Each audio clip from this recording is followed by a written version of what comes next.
আমাদের সংস্কৃতি, আমাদের সংস্কার সর্বদা থাকবে আমাদের সাথে।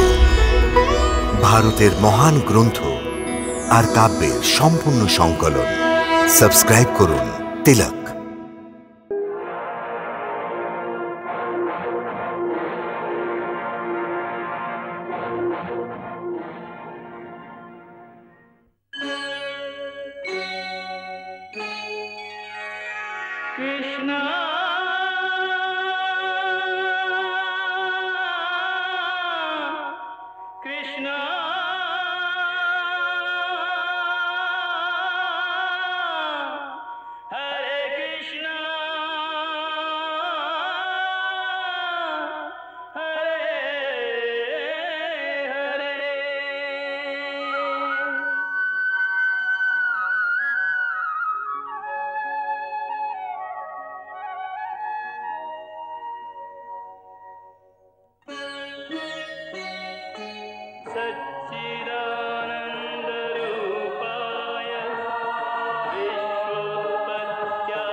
বুঝতে পারছি না চিত্রলেখা এখনো পর্যন্ত কেন আসলো না।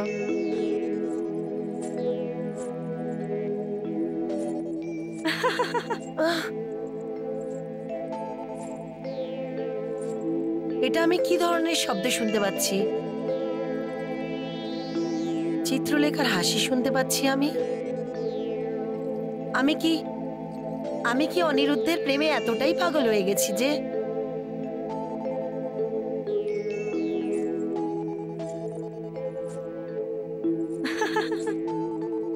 কে ওখানে? কে ওখানে?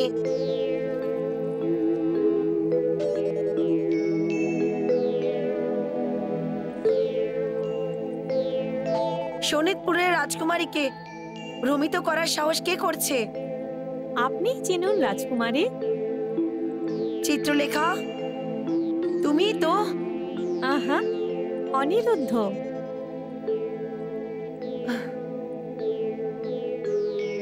এটা কি ধরনের রসিকতা? আমি বুঝে গেছি, তুমি নিজের মায়ের প্রভাবে অদৃশ্য হয়ে গেছো।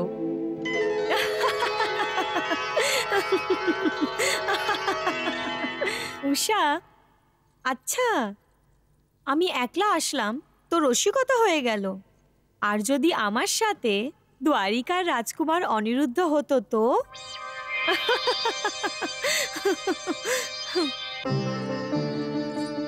উষা, অনিরুদ্ধর নাম নিতেই তোমার চেহারা সবসময় লাল হয়ে যায়।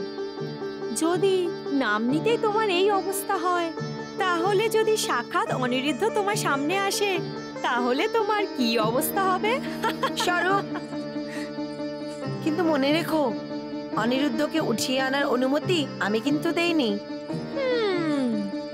উষা, তুমি নিজের মুখে যাই বলো, কিন্তু তোমার চেহারায় তোমার মনের কথা প্রেম এবং লজ্জার রঙে স্পষ্ট ফুটে উঠেছে। সরে যা, আমাকে প্রেমের কথা বোঝাতে হবে না। হ্যাঁ ভাই, আমি কি জানি প্রেমের ভাষা, আর এমনিতেও আমি তো কখনো প্রেম করিনি। আর এখন করবও না। কেন? কেন? তোমার এই অবস্থা দেখে আমি আমার সুখ এবং আরামে আগুন লাগাতে চাই না। দিনরাত শুধু একজনই মানুষের স্বপ্ন দেখা, এটা কি কোনো কথা হলো? চিত্রলেখা, কেশর বাটিতে না গিয়ে কেশরের ফুলের সুগন্ধের আনন্দ কি হয় এটা কি করে কেউ জানতে পারবে? আচ্ছা চিত্রলেখা, তুমি যাকে একজন মানুষ বলছো ও শুধু একজন মানুষ নয়, আমার আত্মা, যাকে ছাড়া এই শরীর নিষ্প্রাণ হয়ে থেকে গেছে। উষা, তুমি এটা ঠিকই বলছো। তোমার মধ্যে আগের মতো চঞ্চলতা আর চালচতুরতা কিছুই দেখতে পাচ্ছি না। এদের ছাড়া তোমাকে একজন নিষ্প্রাণ পুতুলের মতো মনে হচ্ছে। আর এখন আমি এই নিষ্প্রাণ পুতুলে আবার প্রাণদান করতে চাই। প্রণাম অসুরেশ্বর, প্রণাম মহারানী। উষা,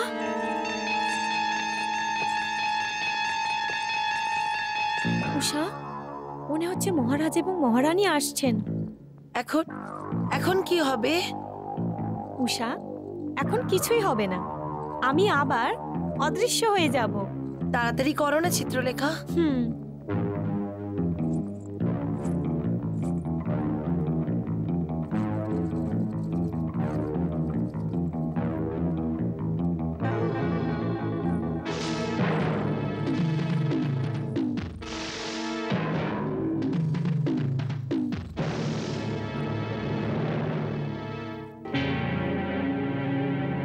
কাকে খুঁজছো উষা?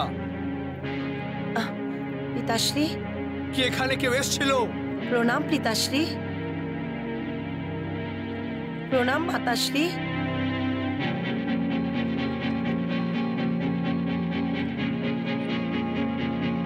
প্রণাম আমাদের করছো, কিন্তু তোমার দৃষ্টি অন্য কোথাও আছে উষা। ও ও ও পিতাশ্রী। কাকে খুঁজছিলে তুমি? কাউকেই নয় পিতাশ্রী। আমাকে মিথ্যে কথা বলছো তুমি। মিথ্যা কথা কেন বলবে ও? মহারাজ, আপনি বিনা কোনো কারণে কেন ওকে বিরক্ত করছেন?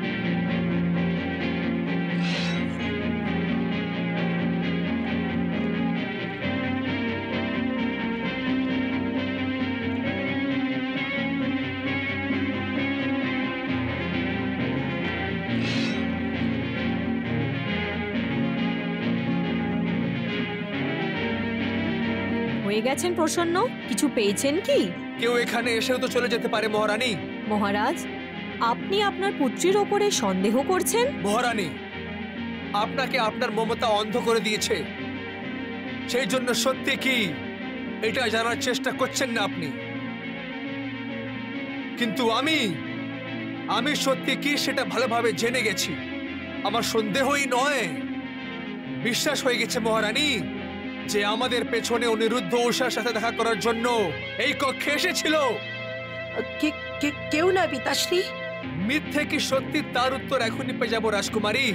যদি অনিরুদ্ধ নিজের মায়াবী বিদ্যার প্রয়োগ করে তোমার সাথে দেখা করার জন্য এসে থাকে, তাহলে আমিও মায়াবী বিদ্যার প্রয়োগ করে ওকে খুঁজে বের করব।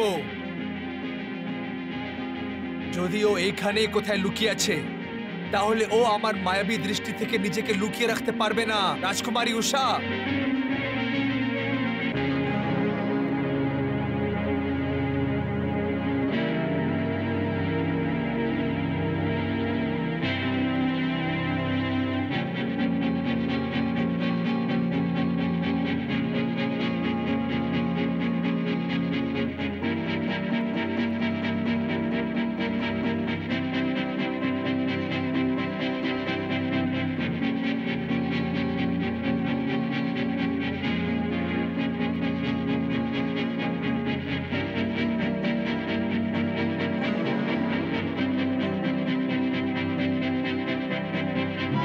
কিছু দেখলেন? কিছু না। কিচ্ছু না? হ্যাঁ মহারানী, মনে হচ্ছে কক্ষে অন্য কেউ আসেনি। মহারাজ, আপনার পুত্রী উষার উপরে সন্দেহ করা উচিত না।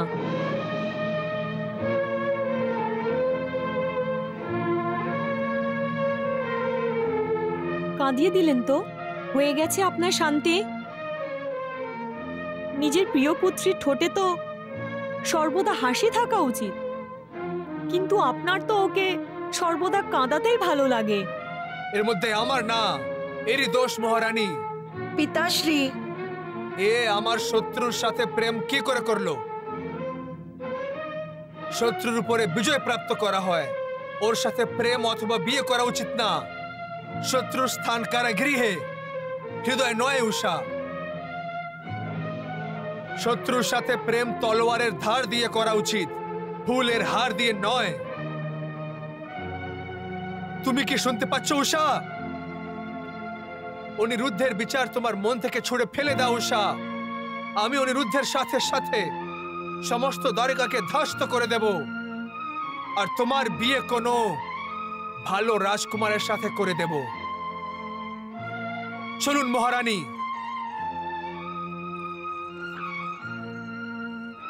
ভালো নিদ্রায় আনন্দ নাও পুত্রী, চিন্তা ছেড়ে দাও, মাতা পার্বতী সব ঠিক করবে। শুনুন মহারানী,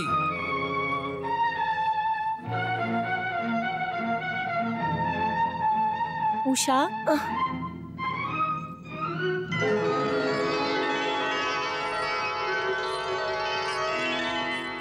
চিত্রলেখা, আমি তো সত্যিকারেরই ভয় পেয়ে গেছিলাম। কেন উষা? যদি পিতাশ্রী তোমাকে মায়াবী দৃষ্টি দিয়ে দেখে নিতেন তাহলে? কি করে দেখতেন উনি? আমি তো আগেই কক্ষের বাইরে গেছিলাম, আর যেই মুহূর্তে মহারাজা এবং মহারানী কক্ষের বাইরে গেলেন আমি তখনই এখানে ফিরে এলাম। আর এখন আমি যাচ্ছি তোমার অনিরুদ্ধকে আনতে। না না চিত্রলেখা, অনিরুদ্ধ এখানে আছে এই সন্দেহ করে পিতাশ্রী ভীষণ চিৎকার করে গেছেন। যদিও সত্যি সত্যি এখানে এসে যান আর পিতাশ্রী জানতে পেরে যান, তো তাহলে মনে করো যে প্রলয় এসে যাবে। কিচ্ছু হবে না উষা, প্রেম করেছো তাহলে ভয় পাচ্ছ কেন? আর ভয়ের থেকে লড়তে শেখো। কিন্তু ব্যাস, এখন আমি আর কিচ্ছু শুনবো না, আমি যাচ্ছি। আমার প্রতীক্ষা করো, আমি যখন ফিরবো তখন আমার সাথে হবে তোমার প্রিয় রাজকুমার অনিরুদ্ধ।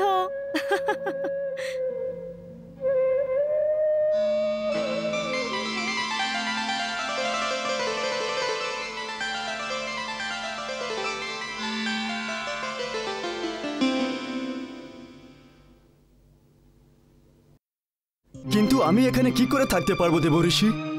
দেবঋষি, আমি আমার স্বপ্ন সুন্দরীকে দর্শন করতে চাই, আমি খুঁজতে চাই।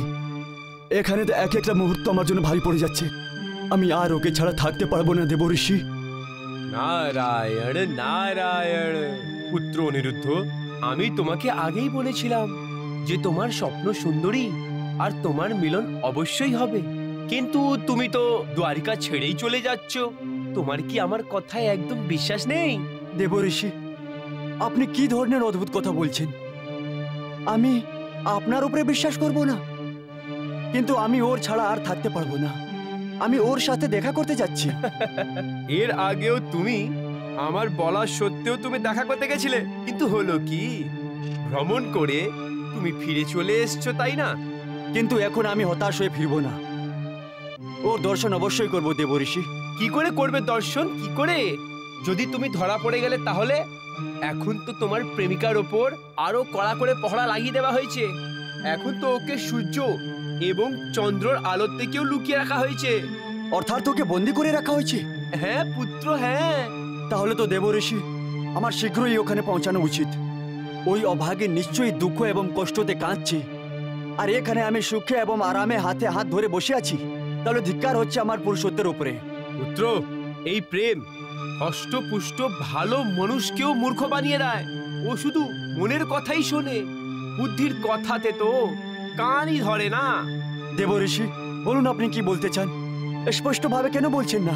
পুত্র, যখন তুমি একা ওইখানে গেছিলে তখন প্রহরীর সেনাদের দেখে হতাশ হয়ে ফিরে যাওয়ার জন্য বাধ্য হয়ে গেছিলে কিনা? বানাসুরও তোমাকে দেখে আর চিনতে পেরে গেছিল। কি ব্যাপার পুত্র, তুমি হাসছো কেন? ঋষিমুনি, আমি তো আপনার অসাবধানতার জন্য হাসছি। আমার অসাবধানতা? ঋষি শ্রেষ্ঠ, আপনি তো স্বপ্ন সুন্দরীর নামও বলেননি আমাকে, আর ওর ঠিকানাও দেননি আমাকে। আপনি তো শুধু এইটুকুই সন্দেশ দিয়েছিলেন যে যখনই উত্তর দিকে কোনো প্রহারীরা কোনো দেশকে ঘিরে রেখেছে তখন বুঝে নেবে যে তোমার প্রেমনগর এসে গেছে। কিন্তু ওর মধ্যে আমার অসাবধানতার প্রশ্ন কোথায় উঠলো?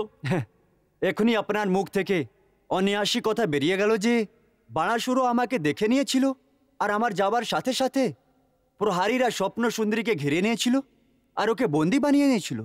হ্যাঁ, কিন্তু এর মধ্যে হাসার কি ব্যাপার ছিল?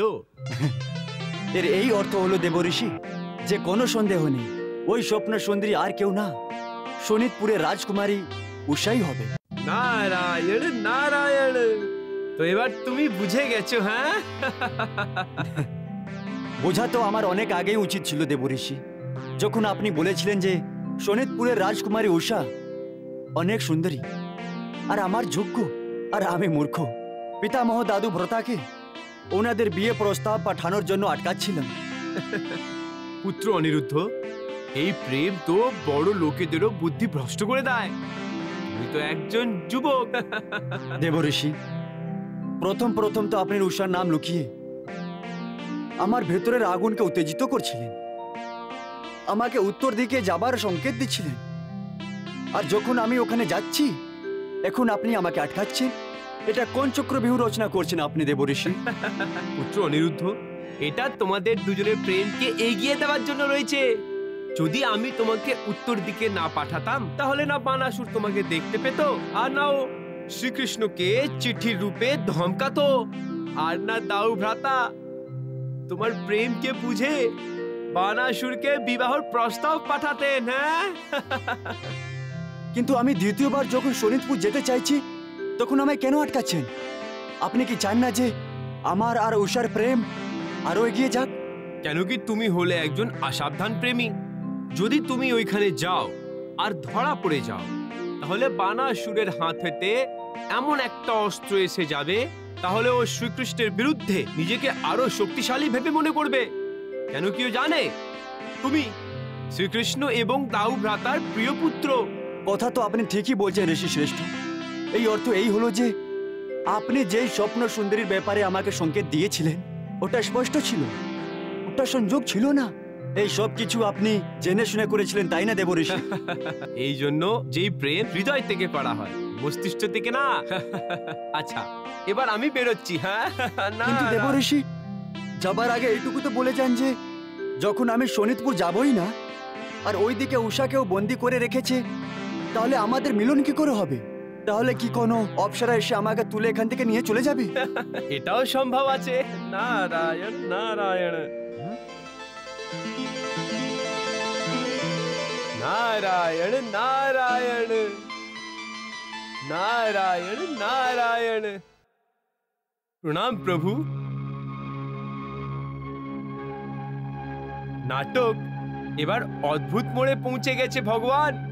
হ্যাঁ দেবঋষি, এখন আপনার পরিশ্রম রং নিয়ে এসেছে। প্রভু, এটা তো আপনার আশীর্বাদ। আপনার এই দিব্য নাটকটাকে মন্ত্রমুগ্ধ করে দিয়েছে। এখন এটাই প্রতীক্ষা আছে কি আগে কি হবে। এখন ওটাই হবে যা চিত্রলেখা চাইবে। এই সময় এই নাটকের সূত্রধার ওই। নারায়ণ নারায়ণ। প্রেরণা তো আপনিই দিচ্ছেন প্রভু। ধন্য ভগবান, আপনি ধন্য। দেবঋষি, এখন এই নাটকে আরো সুন্দর বানাবার জন্য আপনাকে চিত্রলেখা সাহায্য করতে হবে। তারপরেও অনিরুদ্ধ অব্দি পৌঁছাতে পারবে। আর অনিরুদ্ধ উষার কক্ষে পৌঁছে যাবে, তাই না ভগবান? এবার আজ্ঞা দিন, আমাকে আগের অভিনয় তো করতে হবে।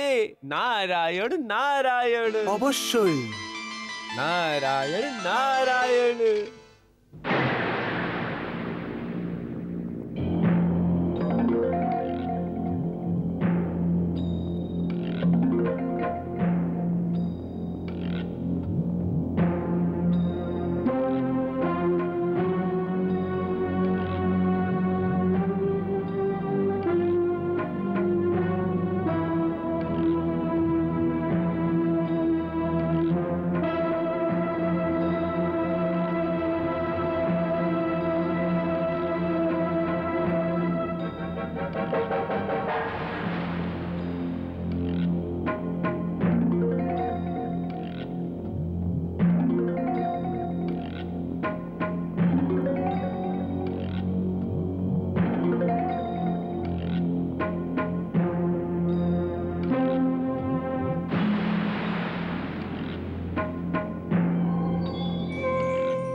হে ত্রিনেত্রধারী ভগবান শিবশঙ্কর, হে আদিমাতা পার্বতী, আপনার আশীর্বাদ সর্বদা আমার উপরে যেন থাকে।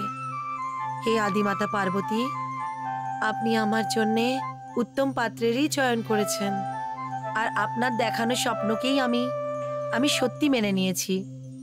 আর স্বপ্নেতে যে বিয়ে হয়েছে সেটাকে আমি সত্যিই মনে করেছি, আর ওনাকেও আমি আমার স্বামী স্বীকার করে নিয়েছি। হে আদিমাতা পার্বতী, আমার স্বামীর তো অধিকার আছে কি উনি আসুক আর আমাকে জোর করে এখান থেকে নিয়ে যাক, কিন্তু আমার স্বামী যে আমার ঠিকানা জানেই না। উনি এলেন আর আর না দেখা করেই চলে গেলেন। নিজের স্বামীর বিচ্ছেদে আমাকে কষ্টতে দেখে আমার সুখে চিত্রলেখা থাকতে পারল না, আর ও রাজকুমার অনিরুদ্ধকে অপহরণ করবার জন্য চলে গেছে। হে পার্বতী মাতা, আপনাকে আর ভগবান ভোলেনাথের কাছে আমার এই প্রার্থনা যে কি আপনারা দুজন আমার লজ্জার রক্ষা করুন, আর চিত্রলেখা এবং ওনাকে প্রত্যেক স্থিতিতেই সুরক্ষিত রাখুন।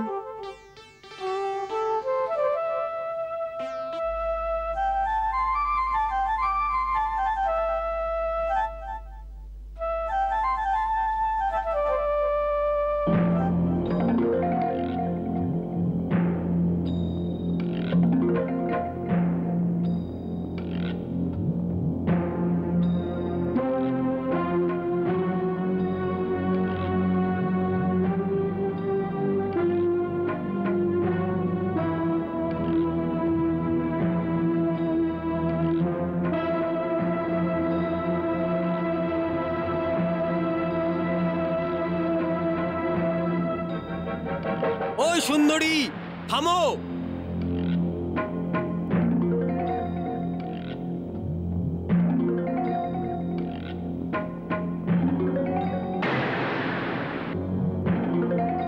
কে ছিল? কোনো সুন্দরী ছিল। সুন্দরী? আর এত রাত্রিবেলা এই সময়? স্বপ্ন তো দেখোনি? না না, আমি সত্যি বলছি। হ্যাঁ হ্যাঁ, আমি কখন বলেছি যে তুমি মিথ্যে বলছো? অবশ্যই হয়তো স্বর্গ থেকে কোনো সুন্দরী এসেছে এখানে তোমাকে দর্শন দেওয়ার জন্য। কান খুলে শুনে নাও, পাহারা দেওয়ার সময় চোখ আর কান খুলে রাখবে, বুঝলে? যথাজ্ঞা। দেবী, আমি ব্রহ্মার রূপে এই সৃষ্টির নির্মাণ করি, আর মহাদেব শিবের রূপে সৃষ্টির সংহার করি, আর স্বয়ং এর পালনও করি। কিন্তু মানুষ, যাকে আমি নির্মাণ করেছি, ওর অহংকার হয়ে যায় যে ওই এই সৃষ্টির পালনকর্তা আর ওই রচয়িতা।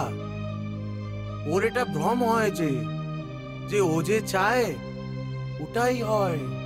প্রভু, আপনি বানাসুরের সৈনিকদের সম্বন্ধে তো বলছেন না?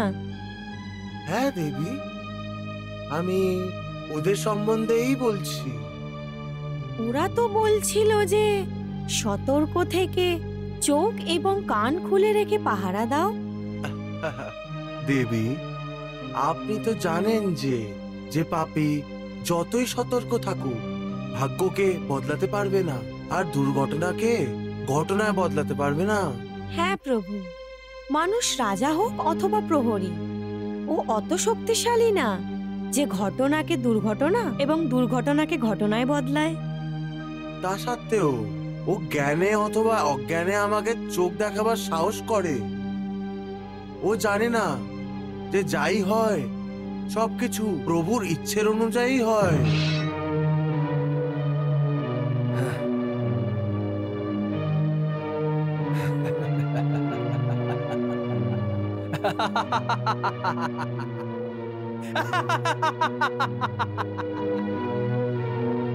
এ কি মহারাজ, এই সময় আপনার হাতে তলোয়ার? এই সময় তলোয়ারের সাথে খেলার নয়। মহারানী, তলোয়ার কেউ যোদ্ধাদের মতনই সর্বদা সাবধান থাকা উচিত। আর যখন তলোয়ার আমার হাতে খেলতে আরম্ভ করে দেয়, তখন মনে করে নেবে যে যুদ্ধের সময় নিকট এসে গেছে। এখন তো এরও ভাগ খুলতে যাচ্ছে মহারানী। এখন এটা আপনার সাথে সর্বদা হবে, কারণ এখনই যুদ্ধ হবে মহারানী, এখনই যুদ্ধ হবে।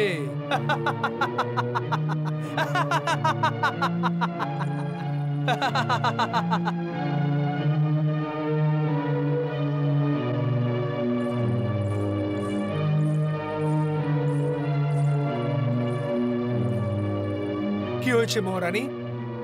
আপনি আবার যুদ্ধের কথা বললেন মহারাজ। আপনি জানেন যে যুদ্ধের নাম নিতেই আমার হৃদয় কেঁপে ওঠে। মহারানী, আপনি চিন্তা করবেন না, যুদ্ধ আপনার মাথার সিন্দুর নষ্ট করতে পারবে না। কিন্তু মহারাজ, আপনি আবার যুদ্ধের স্বপ্ন কেন দেখছেন? মহারানী, আমার বিশ্বাস আছে যে এই যুদ্ধ অনিরুদ্ধের দুঃসাহসের সাথেই শেষ হবে। ও উষার সাথে মিথ্যে প্রেমের নাটক করার জন্য আবার শোণিতপুর আসবে, আর তখন আমি ওকে জীবিত যেতে দেব না মহারানী, জীবিত যেতে দেব না। কিন্তু কি করে? এখনই বলছি মহারানী।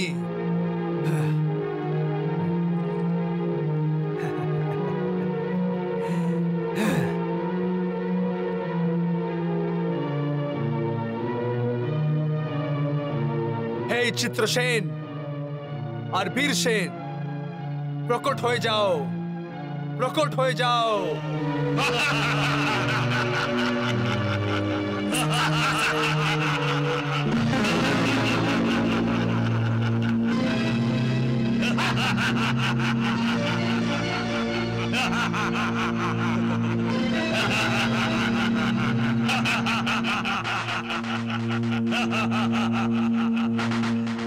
তিলক বিজেতা বানাসুর আর মহারানীকে, চিত্রসেন আর বীরসেনকে প্রণাম। যশস্বী ভব, সুখী ভব। মহারানী, এ হচ্ছে চিত্রসেন আর এ হচ্ছে বীরসেন। এই দুজন অসুর মায়াবী গুপ্তচর আছে। কিন্তু হ্যাঁ অসুরেশ্বর, আপনার সাম্রাজ্যে আমি তো বেকার হয়ে রয়ে গেছি। হ্যাঁ মহারাজ, আজ পর্যন্ত আপনি এমন কোনো কাজই দেননি যে সেই জন্য আমাদের মনে হচ্ছিল যে আমরা কুম্ভকর্ণের মতন শুধু ঘুমিয়ে দিন কাটাচ্ছি। আর এই নিদ্রা মৃত্যুর নিদ্রায় বদলে যাবে। আমরা আপনার কোনো সেবায় না এসেই পরলোকে পৌঁছে যাব। না আমার প্রিয় বন্ধু, তুমি ওই লোকে কেন যাবে? তোমাকে তো আমাদের শত্রুদেরও মৃত্যুর স্বাদ চাখাতে হবে। মহারাজ, আপনি আজ্ঞা করুন, তারপর দেখুন যে আমরা কিভাবে মৃত্যুর তাণ্ডব নাচ নাচাবো। কিন্তু মহারাজ, সংসারে এমন কোন মূর্খ আছে যে আপনার উপস্থিতিতেও শোণিতপুরের দিকে চোখ খুলে দেখার দুঃসাহস করেছে? কে সে? অনিরুদ্ধ, ওই গ্বালা কৃষ্ণের নাতি রাজকুমার প্রদ্যুম্নের পুত্র। ও আমাদের মান সম্মানের সাথে খেলা করার এবং আমাদের পুত্রী রাজকুমারী উষার সাথে প্রেম করার দুঃসাহস করেছে। আমরা ওর চোখ তুলে ফেলে দেব।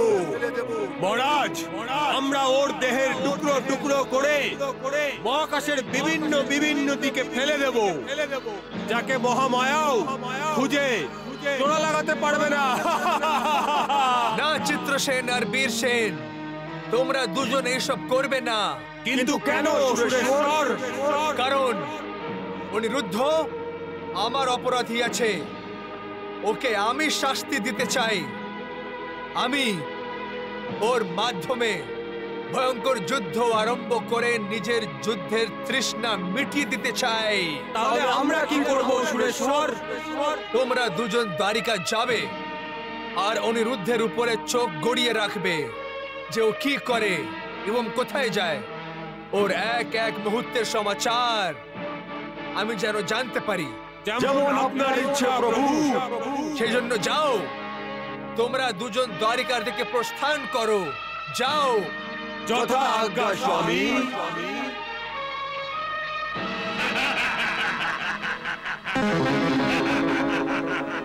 মহারাজ, আপনার এই মায়াবী অসুরের ওপরে সম্পূর্ণরূপে বিশ্বাস করা উচিত না। কেন উচিত নয় মহারানী? এই জন্যে যে শ্রীকৃষ্ণ মায়াপতি আর ওনার নাতি অনিরুদ্ধ মায়াবিদ্যায় দক্ষ। মহারানী, আপনাকে নিজের সৌভাগ্য থেকে বেশি কৃষ্ণের শত্রুদের উপরে বিশ্বাস আছে। মহারানী, যদি ও মায়াবী হয়ে থাকে তাহলে আমিও মায়াবী আছি। আর সবচেয়ে বড় এই কথা যে আমি ভগবান শিব শঙ্কর আর মাতা পার্বতীর পুত্র, যাদের আশীর্বাদ আমার সাথে আছে। যা বড় থেকে বড় মায়া, মহামায়া থেকে আরো বড় মহারানী।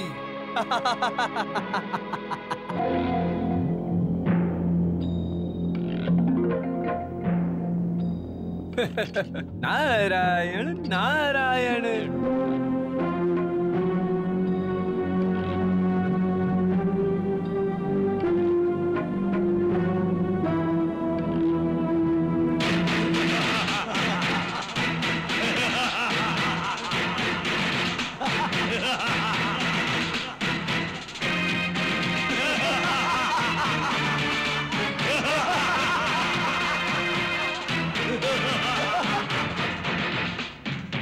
এই দুজনেই যদি চিত্রলেখাকে অনিরুদ্ধর হরণ করতে দেখে নেয় তাহলে অনর্থ হয়ে যাবে, সমস্যা গম্ভীর হয়ে গেছে।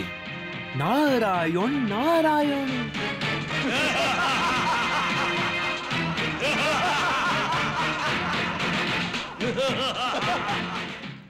ভগবান,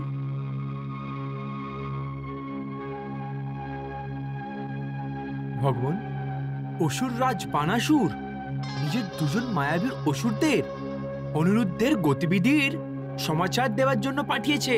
জানি। এরকম অবস্থায় যদি এখন এই গুপ্তচর অসুররা চিত্রলেখাকে অনিরুদ্ধের হরণ করতে দেখে নেয় তাহলে চক্র উল্টো হয়ে যেতে পারে। ভগবান, সমস্ত খেল পাল্টে যাবে না? অনিরুদ্ধ বানাসুরের রাজভবনে পৌঁছতেই ওকে বন্দি বানিয়ে নেওয়া হবে।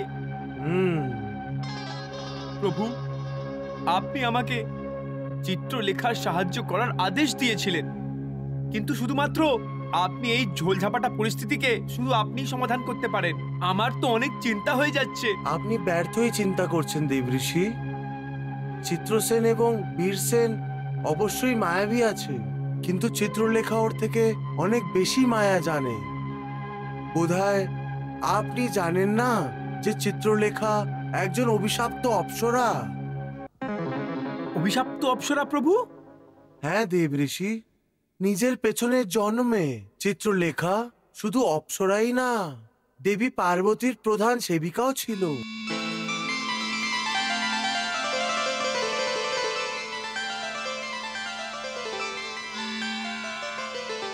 প্রভু, চিত্রলেখা দেবী পার্বতীর প্রিয় সেবিকা ছিল, তাহলে এমন কি হয়ে গেল যে ও অভিশপ্ত হয়ে যায় আর ওকে অসুর যোনিতে জন্ম নিতে হয়?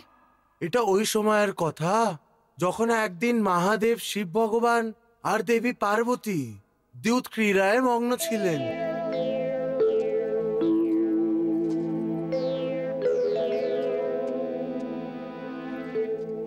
আমি আবার জিতে গেছি। আপনি আমার থেকে আবার করে হেরে গেছেন ভগবান। এই আপনি বারবার আর তাও ক্রমাগত কি করে জিতে যাচ্ছেন? মনে হচ্ছে যে আপনারই আশীর্বাদ আমাকে ফল দিচ্ছে। দ্যুত ক্রিয়াতে কেউ আশীর্বাদ করে পরাজয় নিজের নামে লেখে না। আপনি অবশ্যই খেলাতে ছল করে জিতেছেন।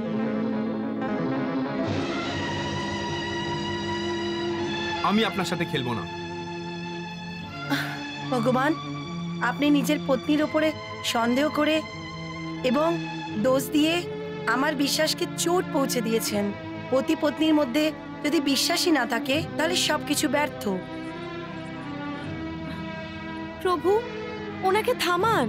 দেখুন না, উনি আপনা থেকে রুষ্ট হয়ে যাচ্ছেন। বিরক্ত তো আমার হওয়া উচিত। ও কেন বিরক্ত হয়ে যাচ্ছে? মাতা, এটা কি? প্রভু এই সৃষ্টি সংকটের সময়ে সমাধি নিতে আর তপস্যা করতে যাচ্ছেন? এটা তো অনর্থ হয়ে যাবে। ওনাকে আটকাবার জন্য কোনো উপায় বার করতে হবে। আদিমাতা, থামুন, থামুন না মাতা। মাতা, কি হয়েছে? আমাকে কেন আটকাচ্ছ? ওনাকে কেন বোঝাচ্ছ না? আমি ওনাকে বুঝিয়েছি মাতা, কিন্তু প্রভু শুনছেন না।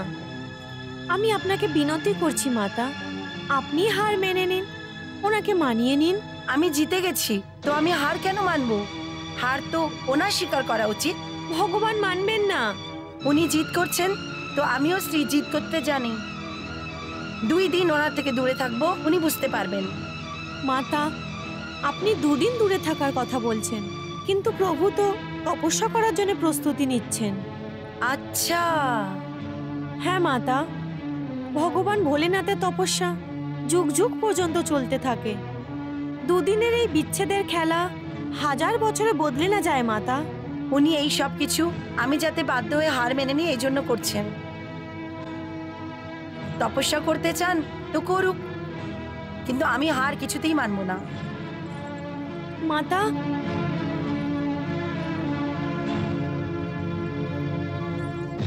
হে নারায়ণ, না ভগবান ভোলেনাথ মানছেন, না মাতা পার্বতী নিজের জিদ ছাড়ছেন। তাহলে আমি কি করব?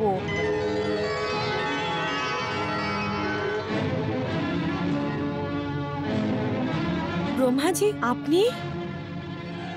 প্রণাম হে বিশ্ববিধাতা। সুখী ভব। ভালো হয়েছে যে আপনি এখানে এসেছেন আর দর্শন দিয়েছেন।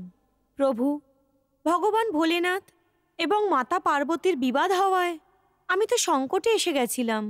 সংকটে শুধু তুমিই না, সম্পূর্ণ ত্রিলোকই সংকটে এসে যাবে। সম্পূর্ণ ত্রিলোক সংকটে এসে যাবে? হ্যাঁ, যদি ভগবান ভোলেনাথকে তপস্যা করার জন্য না আটকানো হয়, তাহলে সকলের সংকট এসে যাবে। কারোর কি বুদ্ধিভ্রষ্ট হয়েছে যে ত্রিনেত্রধারী ভোলেনাথ চন্দ্রশেখরকে তপস্যা থেকে আটকাবার দুঃসাহস করবে? ক্রোধে যদি উনি নিজের 3য় নেত্র খুলে দেন, তাহলে ওই মুহূর্তেই ভস্ম হয়ে যাবে। ভোলানাথের তপস্যা দেবী পার্বতী ছাড়া যদি অন্য কেউ ভঙ্গ করে, তাহলে ওনার প্রকোপ থেকে বাঁচতে পারবে না।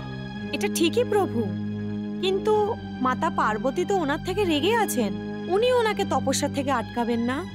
তাহলে আর কে বাকি আছে যে ওনার তপস্যাকে ভঙ্গ করে বা ওনাকে তপস্যা থেকে আটকায়? শুধু তুমি। আমি? হ্যাঁ, তুমি। শুধু তুমি এই মুহূর্তে ভগবান শিবকে আটকাতে পারো যাতে উনি তপস্যা না করেন। কিন্তু প্রভু। কিন্তু এই যে তুমি ওনার প্রকোপে ভীতগ্রস্ত, এটাই তো? হ্যাঁ। কিন্তু ত্রিলোকের কল্যাণের জন্য তোমাকে এই প্রকোপকে জেনে শুনে সহ্য করতে হবে। আমাকে এটা তো বলুন যে শেষ পর্যন্ত ত্রিলোকে কি এমন বিপদ এসে পড়বে? নিশ্চিত বিধি অনুযায়ী অধর্মী অসুরদের বিনাশ ভগবান শিবের হাতেই হবে। যদি উনি তপস্যায় মগ্ন হয়ে যান, তাহলে 1000 বছর পর্যন্ত যতদিন ওনার তপস্যা সমাপ্ত না হবে, অসুরদের বিনাশ হতে পারবে না। তাহলে তো সমস্যা সত্যি অনেক গম্ভীর। এই জন্য তোমাকে এই মুহূর্তে ভগবান শিব শঙ্করকে তপস্যা আরম্ভ করার আগে আটকাতে হবে। কিন্তু কিভাবে আমি ওনাকে আটকাবো? আমার কথা উনি কেন শুনবেন?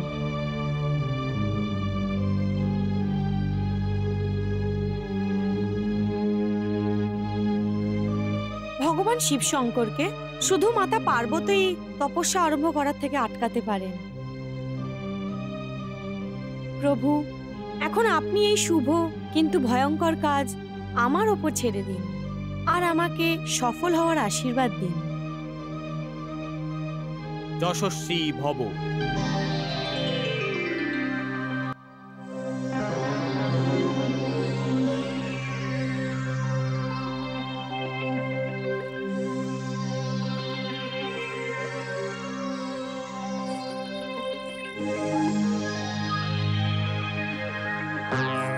দাঁড়ান ভোলেনাথ, দাঁড়ান।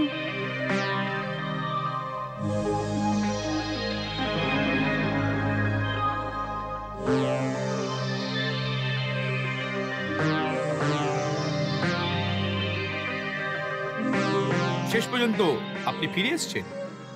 আমাকে ক্ষমা করে দিন প্রভু, আমাকে ক্ষমা করে দিন। আমি খেলার ছলে আপনার হৃদয়ে আঘাত করেছি। আমার এরকম করা উচিত ছিল না। খেলা তো মনকে প্রসন্ন করার জন্য হয়, নাকি মন ভাঙার জন্যে। ওই খেলা তো আমি আপনার মন রাখার জন্য খেলছিলাম। তাহলে রেগে কেন গেলেন? আমি না, আপনি রেগে গেছিলেন। আচ্ছা, এবার রাগারাগি ছেড়ে দিন, চলুন আরেকবার খেলি। না, এখন আমি তপস্যা করার নিশ্চয় করেছি। মনে হচ্ছে যে আপনি আমাকে ক্ষমা করেননি, যার জন্য এইভাবে তপস্যায় মগ্ন হয়ে আমাকে বিরক্ত করতে চান। না, এটা সত্যি না। তো তাহলে চলুন। না, এখন মন লাগবে না। কোনো কাজকে এইভাবে অসম্পূর্ণ ছেড়ে যাওয়া ভালো নয়, চাই ওটা খেলাই কেন না হোক। আচ্ছা, চলো।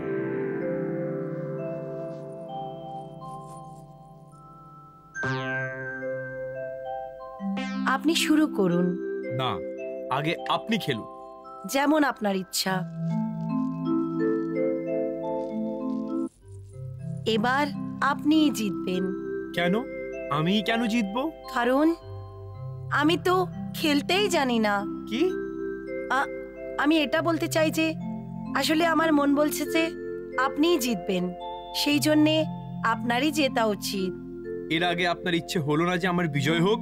ওই সময় তো আমার শুধু আপনাকে হারিয়ে হারিয়ে বিরক্ত করতে চাইছিলাম। আচ্ছা,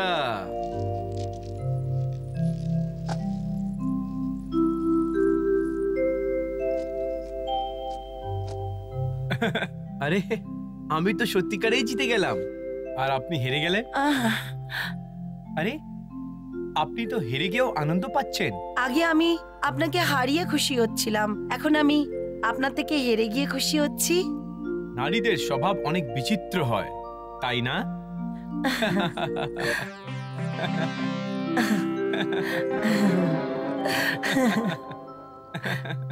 এই সমস্ত কিছু কি হচ্ছে?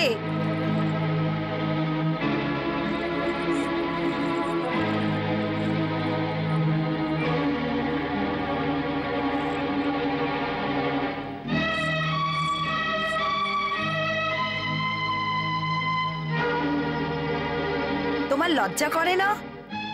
মায়াপতির সামনে নিজের মায়া দর্শন করছো? সরাও আমার এই রূপ।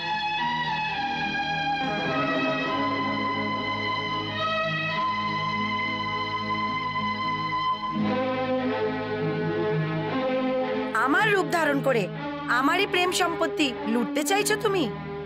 না না মাতা। ভগবান ভোলেনাথকে এত বোলা ভেবে নিয়েছিলে মূর্খ? কি উনি তোমার মায়া জালে জড়িয়ে যাবে? না মাতা, এটা মায়াজাল না, শুধু খেলা ছিল। এখন তোমাকে এই ভয়ঙ্কর খেলার জন্য ভয়ঙ্কর দণ্ড ভোগ করতে হবে। আমাকে ক্ষমা করে দিন মাতে, আমাকে ক্ষমা করে দিন। আমি তো শুধু সৃষ্টির কল্যাণের জন্য ব্রহ্মদেবের আদেশের পালন করেছিলাম মাতা। আমি সব জানি, কিন্তু তুমি যে নাটকে রচনা করেছিলে ওটা কারোর পত্নী হয়ে প্রতারণা করার নাটক হয়েছিল, যেটা পাপ ছিল। পাপ?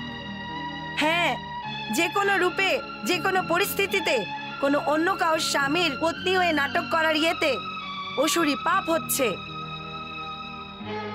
আমি তোমাকে শাপ দিচ্ছি, তুমি যেই অসুর প্রবৃত্তির প্রদর্শন করেছো ওই জন্যই তুমি অসুর বংশে জন্ম নেবে।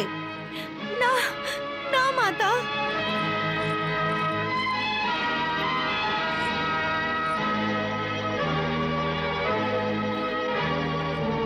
হে ব্রহ্মদেব, এটা কি ধরনের সংকেটে ফেলে দিয়েছেন প্রভু? এই সৃষ্টিকে সংকট থেকে বাঁচাবার দণ্ড কি এটাই?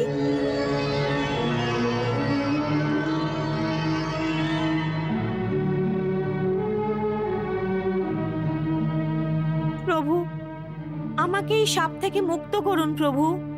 দেবী দেবতার অভিশাপে বিধির বিধানও লুকিয়ে থাকে, সেই জন্য চিন্তা করো না। এই অভিশাপকে ভোলানাথের লীলাই মনে করো।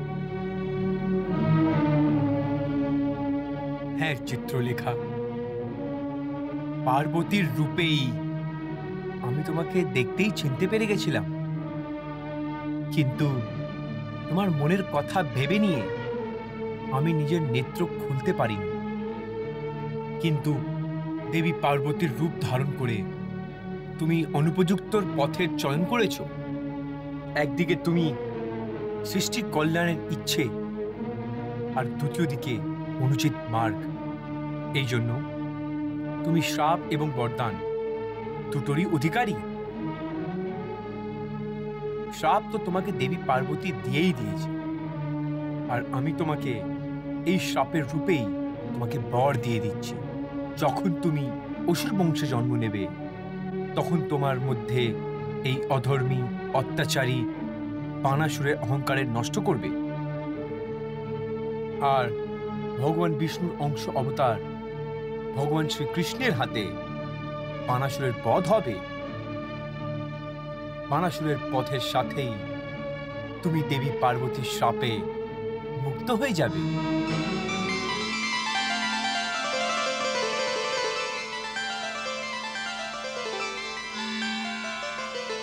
তারপর চিত্রলেখা অসুর বংশে জন্ম নেয়।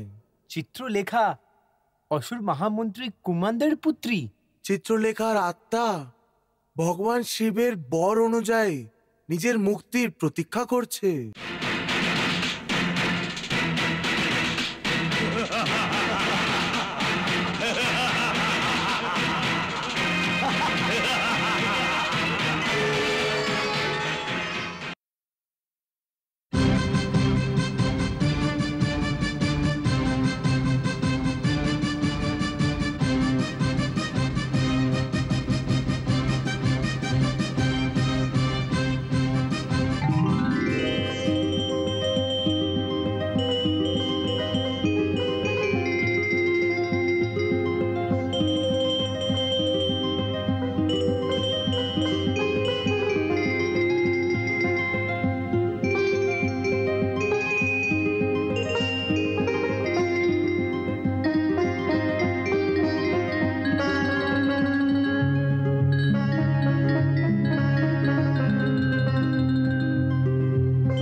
হতে পারে না, এটা কখনই হতে পারে না। কিন্তু কি হয়েছে স্বামী? অনিরুদ্ধ এবং উষার বিয়ে।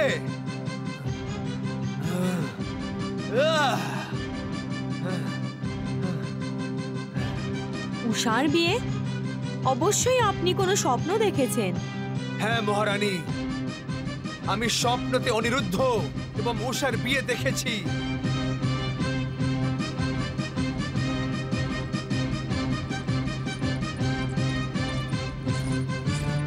মহারাজ, তাহলে এর মধ্যে চিন্তিত হওয়ার কি ব্যাপার আছে? মহারাজ, উষা এবং অনিরুদ্ধর বিয়ের আশঙ্কা আপনার মনে সাপের মতো কুণ্ডলি মেরে বসে আছে, আরও স্বপ্নের মতো ফোনা দিয়ে ছবল মারে। সেই জন্যে স্বপ্নের চিন্তা ছাড়ুন আর আসুন, শুয়ে পড়ুন। না মহারানী, স্বপ্ন অতীতের ছায়া আর ভবিষ্যতের সংকট হয়। সেই জন্য স্বপ্ন দেখে যদি সংকটকে না দেখার ভান করি তাহলে অনর্থ হয়ে যাবে মহারানী। সেই জন্য আমার সতর্ক হওয়ার প্রয়োজন আছে।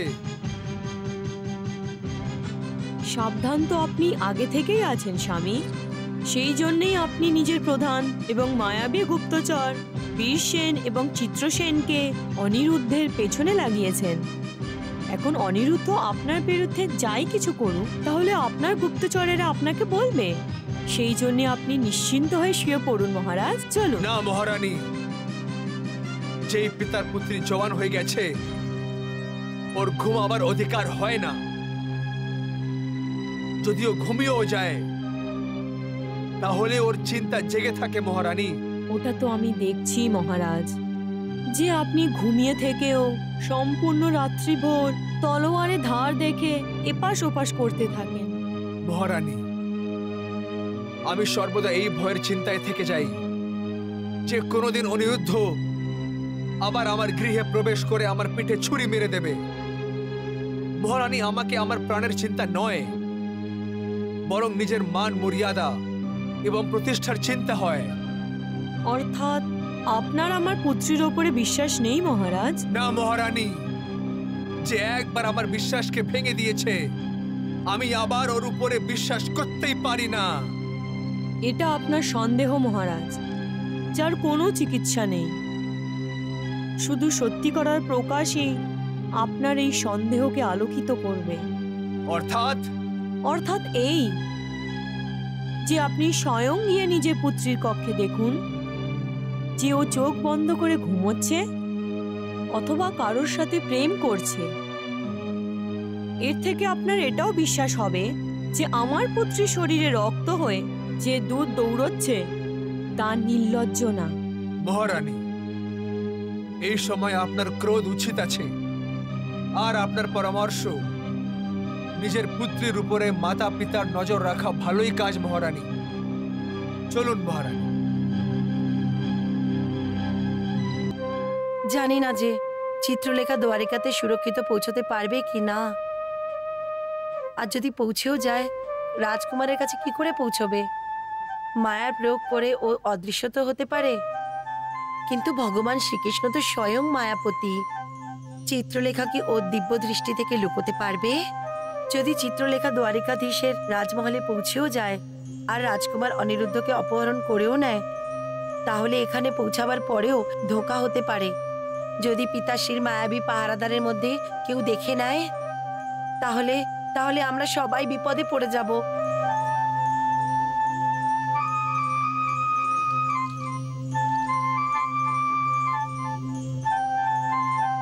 হে ভগবান ভোলেনাথ, হে মাতা পার্বতী, আপনারা দুজনে আমাকে এই সমস্ত বিপদ থেকে দূরে রাখুন আর আমাদের রক্ষা করুন, আমাদের রক্ষা করুন।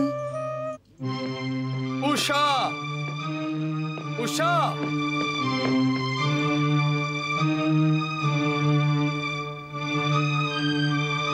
আমি নিজের পুত্রের উপরে বিনা কারণেই সন্দেহ করছি। ও তো এখানে নিজের কক্ষে বসে প্রার্থনা করছে, আর আমি ওর ব্যাপারে কত অনুপযুক্ত কথা বলেছি। এটা শুধু আমার মনের সন্দেহ, আর কিছুই নয়।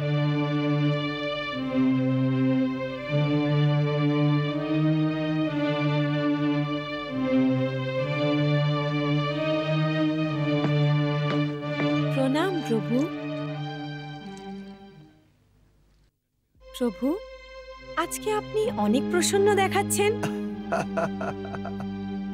আমি কখন প্রসন্ন থাকি না? আমি তো এমনি জিজ্ঞেস করেছিলাম যে দেবঋষি নারদের সাথে দেখা হওয়ার পর আপনি এত প্রসন্ন কেন হয়ে যান, কিন্তু এখন আমি এটা অবশ্যই জানতে চাইবো যে আপনার প্রসন্নতার কারণ কি। এখন আমি আপনার এই মধুর হাসিতে ফাঁসবো না। বলুন না প্রভু। দেবী, কথাটা অনেক সোজা এবং সরল। সোজা এবং সরল? হ্যাঁ দেবী, কেন আপনার বিশ্বাস হচ্ছে না যে আমি সোজা এবং সরল কথাও বলতে পারি? না প্রভু, আপনার সোজা এবং সরল কথাতেও গভীর অর্থ লুকিয়ে থাকে, আর সেই জন্যই আমি আপনার ভীষণই সোজা এবং সরল কথা জানার জন্যে সর্বদাই উৎসুক থাকি। দেবী, এখন আমি আপনার এই কৌতূহলের নিবারণ করছি। দেবী, এমন মনে করুন যে আমি একটি নাটক লিখছি। বাহ প্রভু বাহ, মানুষের ভাগ্য লেখার পর এখন আপনি নাটকও লিখবেন? কোথাও কোথাও আপনি এই নাটকের মাধ্যমে কারোর ভাগ্য তো লিখছেন না? দেবী, আপনি তো আমার মনে বসে আছেন, সেই জন্য আপনি আমার মনকে সহজেই পড়ে নেন। আচ্ছা, এটা একজন নাট্যকার বলছে না আপনার রচিত নাটকের কোনো পাত্র বলছে?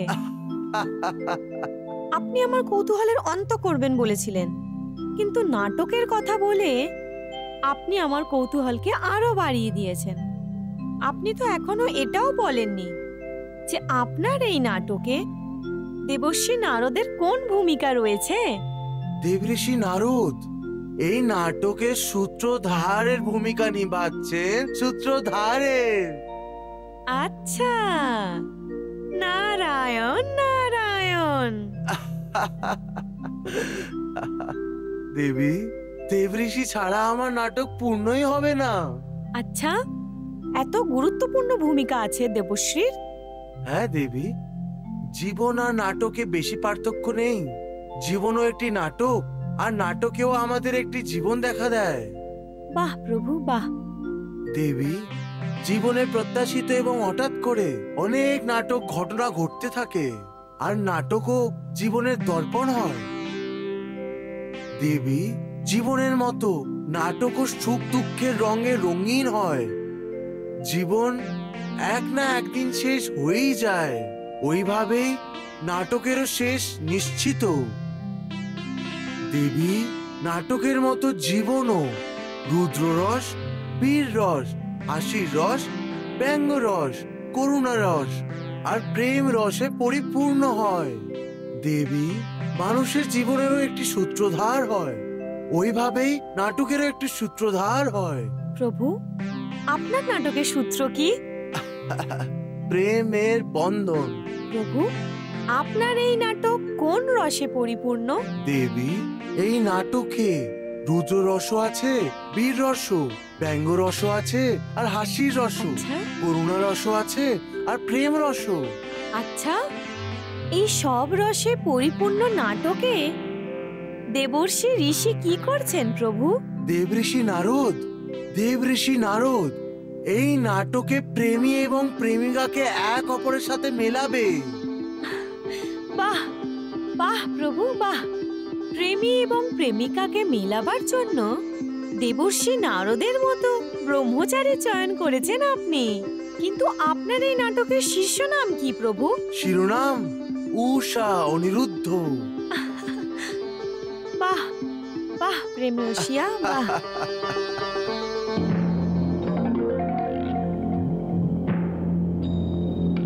দ্বারিকায় প্রবেশ করা সহজ না, তাহলে রাজকুমার অনিরুদ্ধের অপহরণ করা কি করে সহজ হবে? আমি রাজকুমারী উষাকে তো হ্যাঁ বলে দিয়েছি, সেই জন্য এখন আমাকে মায়ার প্রত্যেকটা প্রয়োগ সম্ভব করে রাজকুমার অনিরুদ্ধর অপহরণ করতেই হবে।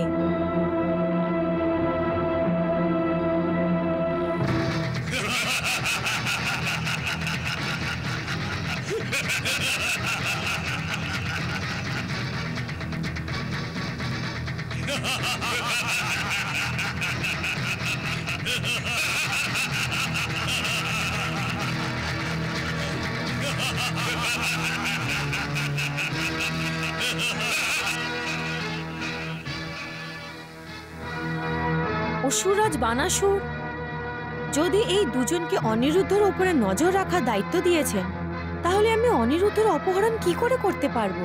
যদি আমি অপহরণ করি তাহলে এই দুজন তৎক্ষণাৎ জেনে যাবে আর বানাসুরকে সমাচার দিয়ে দেবেন। তাহলে অনিরুদ্ধকে হরণ করার উষা এবং আমার সংকল্প পূর্ণ হবে না। এদের থেকে বাঁচতেই হবে, আর এর জন্যে এদের ভ্রমিত করতেই হবে।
আজ্ঞা দিন স্বামিনী।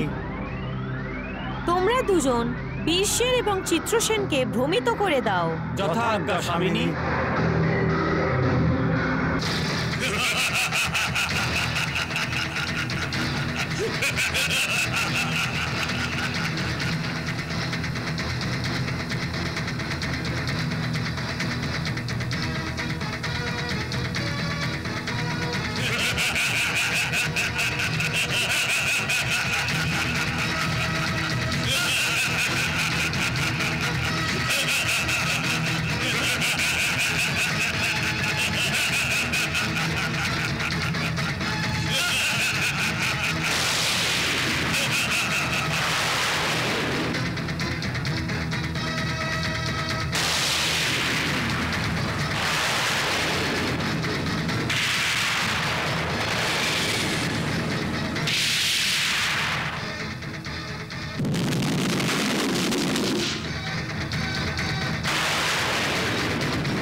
নারায়ণ নারায়ণ।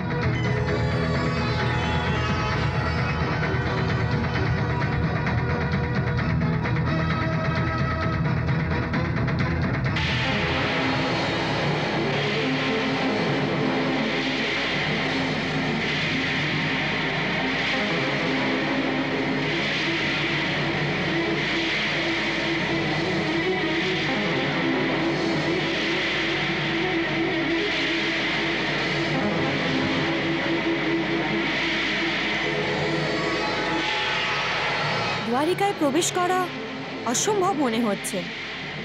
আমাকে অন্য দিক দিয়ে দ্বারিকায় প্রবেশ করার জন্য চেষ্টা করতে হবে।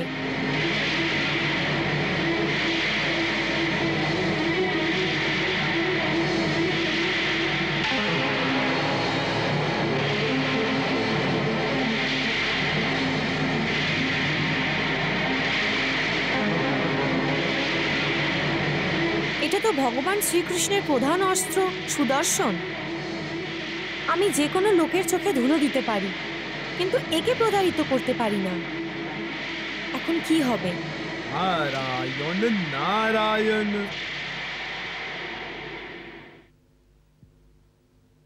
প্রণাম দেবর্ষি। সুখী ভব। নারায়ণ নারায়ণ। চিত্রলেখা, তুমি এইখানে? বোধহয় প্রভুর দর্শন করতে এসছো। দেবর্ষি, বোধহয় আপনি ভুল করছেন।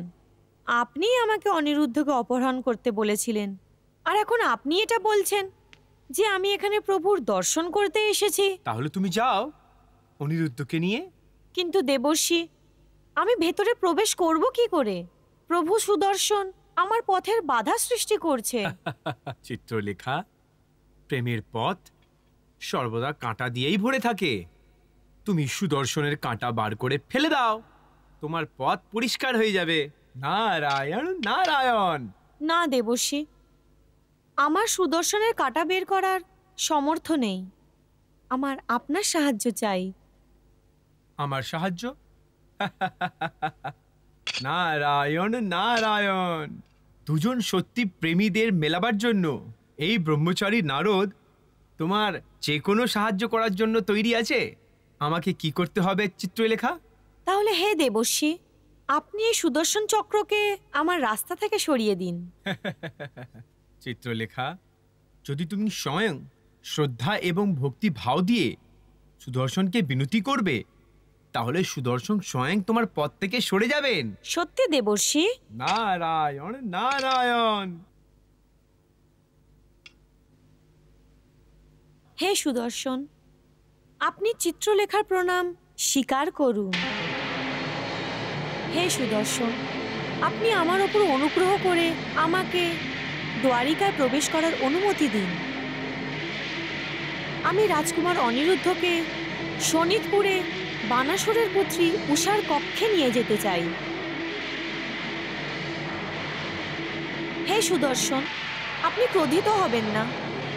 উষা এবং অনিরুদ্ধের বিয়ে হয়ে যাক, এটাই মহাদেব শিবশঙ্কর এবং মাতা পার্বতীরও ইচ্ছে। এই বিয়েকে ওই দুজনের আশীর্বাদ প্রাপ্ত হয়ে গেছে। সেই জন্যে কৃপা করে আপনি আমাকে অনিরুদ্ধকে নিয়ে যাওয়ার অনুমতি দিন, আর আমার পথ আটকাবেন না। অবশ্যই।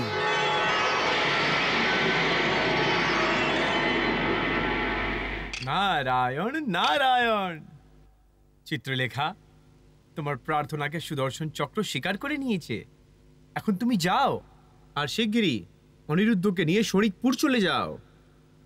যথা আজ্ঞা দেবর্ষি।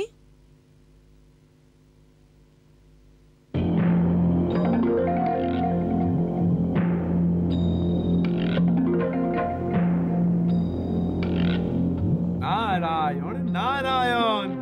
ধন্য আপনি, আর ধন্য আছে আপনার লীলা প্রভু।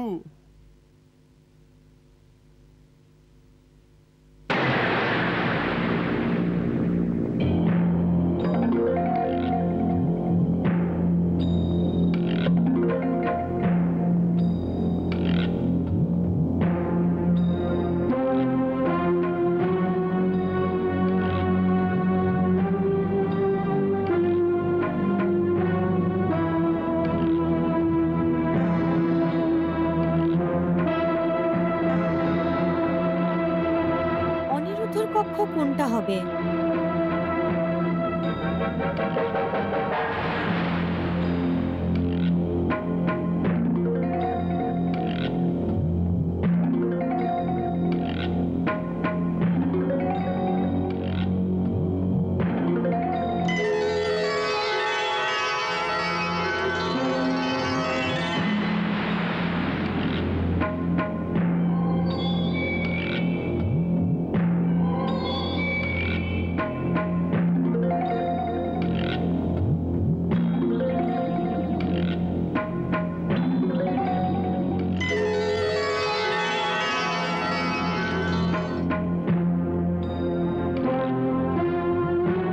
প্রণাম প্রভু।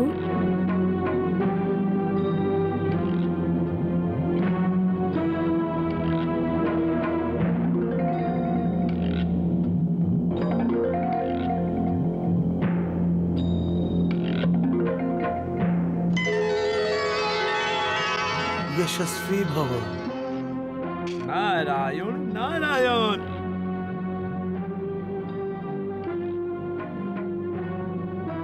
প্রভু, এখন পর্যন্ত আপনার এই নাটককে কৌতূহল বানিয়ে রেখেছিল, কিন্তু কিন্তু কি দেবঋষি? কিন্তু এখন চিত্রলেখা অনিরুদ্ধকে তুলে নিয়ে যাবে। এটা জেনে নেওয়ার পর এখন এই নাটকের প্রতি আমার জিজ্ঞাসার শেষ হয়ে এসছে প্রভু। না দেবঋষি, বরং এখন এই নাটক নতুন রং ধারণ করতে যাচ্ছে। নারায়ণ নারায়ণ। দেবঋষি, চিত্রলেখা এত সহজে অনিরুদ্ধের অপহরণ করতে পারবে না। আর তারপর আপনি দাউভ্রাতাকে কি করে ভুলে গেলেন?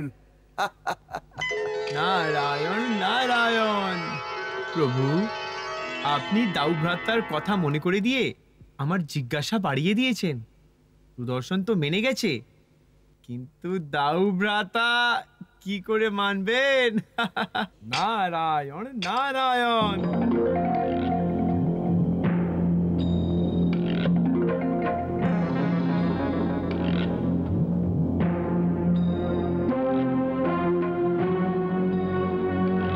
অনিরুদ্ধ,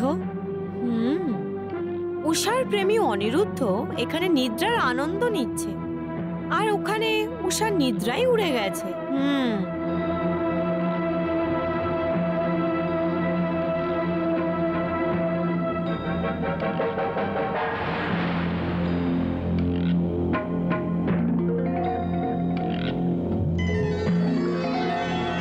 নারায়ণ নারায়ণ। বাহ প্রভু বাহ, আপনার লীলা মহান আছে ভগবান।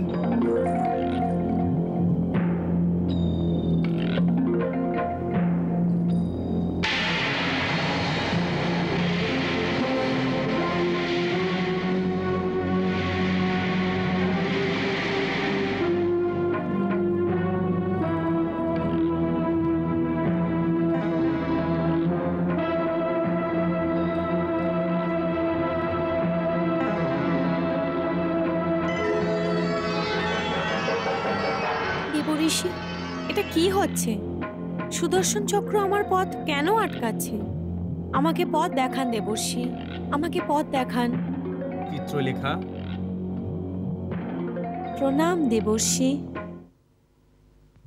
সুদর্শন চক্র তোমাকে শুধু অনিরুদ্ধের অপহরণ করার জন্য আজ্ঞা দিয়েছে, বলরামের না। বলরাম ভগবান?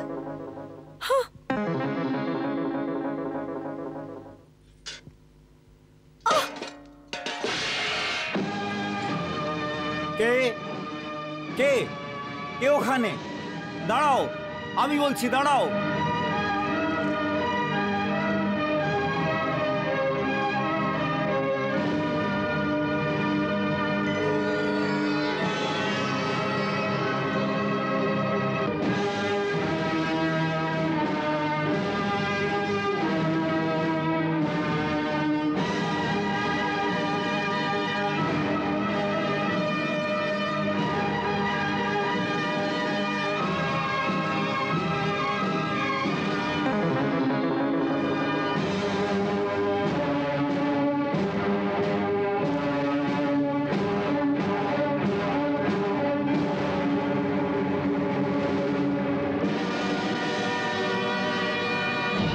আমাকে সম্মান করার জন্যই কি তোমার মাথা নত, অথবা তোমার খুব ঘুম পেয়েছে? মহারাজ, আমাদের উপরে রাজমহলের সুরক্ষার দায়িত্ব। আমরা নিদ্রার অধীনে কি করে থাকতে পারি? হ্যাঁ, যদি এটাই হয়ে থাকে, আমার আজ্ঞা ছাড়া আমার কক্ষে অন্য কেউ কি করে আসে? আপনার কক্ষে এই সময়? এটা অসম্ভব মহারাজ। অসম্ভব?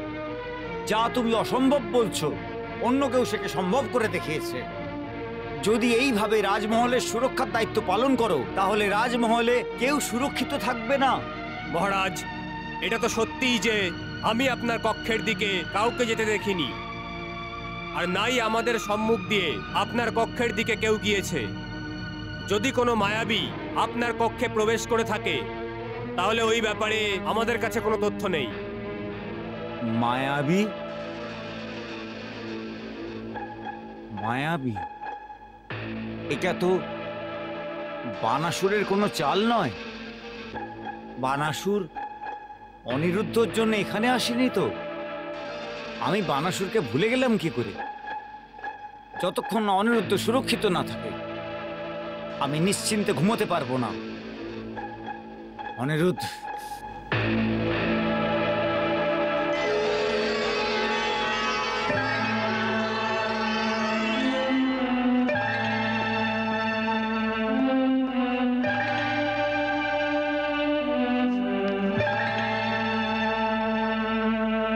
নারায়ণ নারায়ণ। কাউকে বেশি ভালোবাসাও চিন্তায় ফেলে দেয়, যা মনে অকারণে সন্দেহের সাথে সাথে ভয়ও জন্মায়। অনিরুদ্ধকে দেখে সন্তুষ্ট হলাম। আমার তো অযথা চিন্তা হচ্ছিল।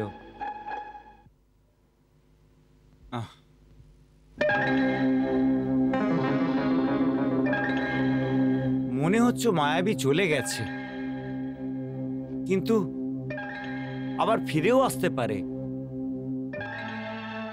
অনিরুদ্ধ সুরক্ষার জন্য এটাই ভালো হবে কি আমি এখানেই বিশ্রাম করি। যদিও এই মায়াবী ভুল করে আবার এখানে আসে, তাহলে আমি আমার এই তলোয়ার দিয়ে ওর মাথা কাটবো।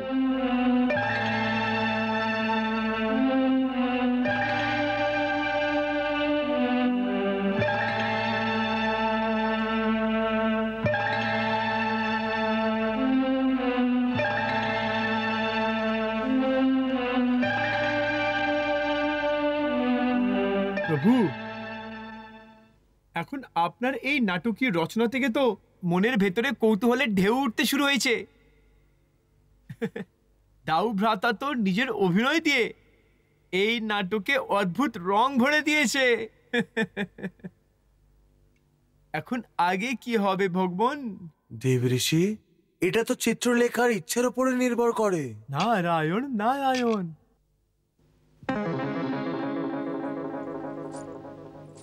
এবার আপনি চিত্রলেখার মার্গদর্শন করুন ভগবান। দেবঋষি, এর কোনো প্রয়োজন নেই। চিত্রলেখা মায়াবী, ও স্বয়ং নিজের পথ খুঁজে নেবে। নারায়ণ নারায়ণ।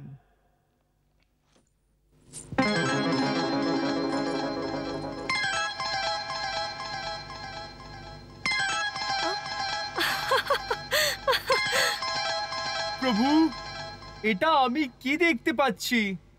দেবঋষি, আমি আপনাকে বলেছিলাম না চিত্রলেখা মহামায়াবী। আমি তো আপনাকে আগেই বলে দিয়েছিলাম যে ও গত জন্মে একবার দেবী পার্বতীর রূপ ধারণ করেছিল, আর এই জন্মে দেবী রুক্মিণীর রূপ ধারণ করেছে।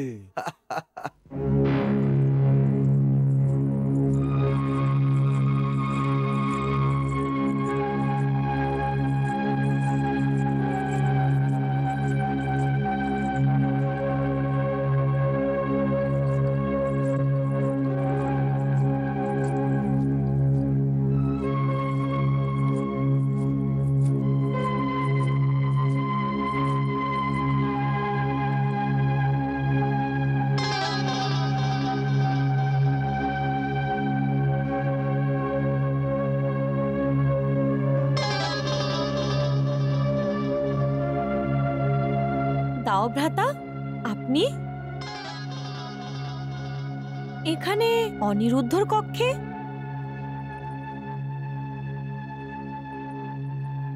তুমি এত রাত্রিতে এখানে? তুমি এখানে কি করতে এসেছো? আমি? দাও ভ্রাতা, আমি তো শুধু অনিরুদ্ধকে দেখতে এসেছিলাম যে ও শুয়ে পড়েছে কি না। আজকাল অনিরুদ্ধ রাত্রিবেলায় অনেকক্ষণ জেগে থাকে। কিন্তু আপনি এখানে তলোয়ার নিয়ে কি করছেন? রুক্মিণী, আমি এখানে পিতামহ, ঠাকুমা, আপনারা দুজন এখানে এই সময় কি করছেন? পুত্র, তোমার চিন্তাতেই আমরা এখানে এসেছি। কেন, কি হয়েছে আমার? আমাকে কেউ ঘুমান্ত অবস্থায় উঠিয়ে নিয়ে চলে যাবে? ঠাকুমা, আপনি ভয় পেয়ে গেছেন কেন? আমি ভয় পেয়ে গেছিলাম অনিরুদ্ধ। আমার মনে হলো যে সত্যি না এরম হয়ে যায়।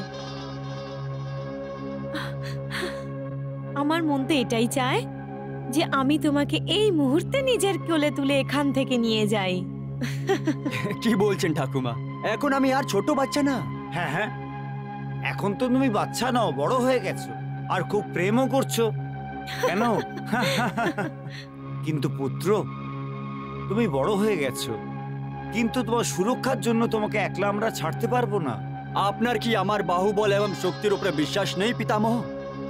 পিতামহ, যখনই আমার হাতে শস্ত্র হয় তখন মৃত্যু আমাকে পরাজিত করতে পারে না। পুত্র অনিরুদ্ধ, নিজের শক্তির ওপর আর নিজের বীরত্বের উপর ভরসা রাখা ভালো, কিন্তু এই বিশ্বাসকে অহংকার হতে দেওয়া উচিত নয়। আর এমনিও অহংকারে মানুষ অনেক ভুল করে ফেলে, আর তারপরে এই শক্তি, এই বীরত্ব কোনো কাজে আসে না। আমি অহংকারে না, বিশ্বাসের সাথে বলছি। আপনারা আমার চিন্তা করবেন না। অনিরুদ্ধ, বড়দের সর্বদা নিজের ছোটদের চিন্তা লেগেই থাকে। কিন্তু আপনাদের দুজনের আমার জন্য এত চিন্তা কেন হচ্ছে? পুত্র অনিরুদ্ধ, দ্বারকা একজন মায়াবী প্রবেশ করেছে। মায়াবী নয় দাও ভ্রাতা, মায়াবিনী হবে। মায়াবিনী? হ্যাঁ, আপনি দেখুন না দাও ভ্রাতা, আমাদের অনিরুদ্ধ এত সুন্দর যে এই সুন্দর রাজকুমারের মন জেতার জন্য কোনো মায়াবিনী এখানে আসতে পারে। ঠাকুমা, এখন আপনিও আমার সাথে ঠাট্টা করছেন? আরে, এর মধ্যে ঠাট্টা করার কি কথা আছে? তোমার বয়সই এমন, যার মধ্যে প্রেমের স্বপ্ন আসে। দাও ভ্রাতা, বোধহয় এই স্বপ্নে অবশ্যই কোনো স্বপ্ন সুন্দরী আসে, তাই না? কি অনিরুদ্ধ, কিছু ভুল বললাম আমি?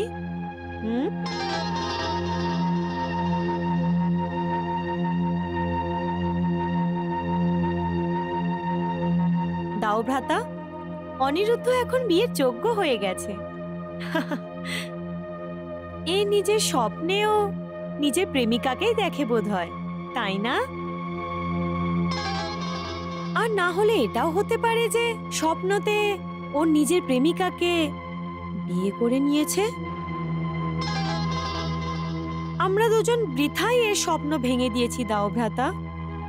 অনিরুদ্ধ বোধহয় চায় যে যখনই ওর স্বপ্ন ভঙ্গ হয় আর চোখ খোলে, তখন যেন ওর প্রেমিকা ওর সম্মুখে দাঁড়িয়ে থাকে। চলুন দাও ভ্রাতা, ওকে ঘুমাতে দিই। যদি এর ভাগ্যে লেখা থাকবে, তাহলে কালকে অবশ্যই ও নিজের প্রেমিকার কাছে হবে। রুক্মিণী, এটাও হতে পারে, যদি এর ভাগ্যে লেখা থাকে তাহলে কালকেই হয়তো এর শুভ বিবাহ হয়ে যাবে। আপনার বাণী সত্যি হোক দাও ভ্রাতা। দেখো পুত্র অনিরুদ্ধ, তোমাকে একদম সতর্ক থাকতে হবে, স্বপ্নে একদম হারিয়ে যাওয়া উচিত নয়। আচ্ছা দাদু।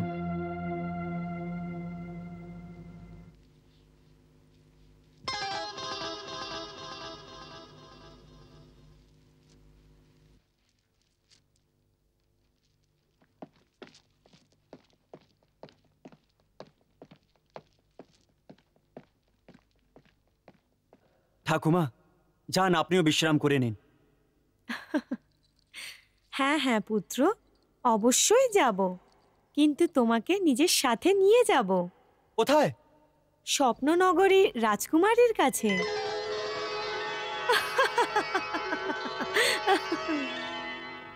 তুমি এখন শুয়ে পড়ো বৎস। কালকে সকাল তোমার জীবনের সবচেয়ে সুন্দর সকাল হবে। তুমি নিজেই আশ্চর্য হয়ে যাবে যে এটা স্বপ্ন নাকি বাস্তব।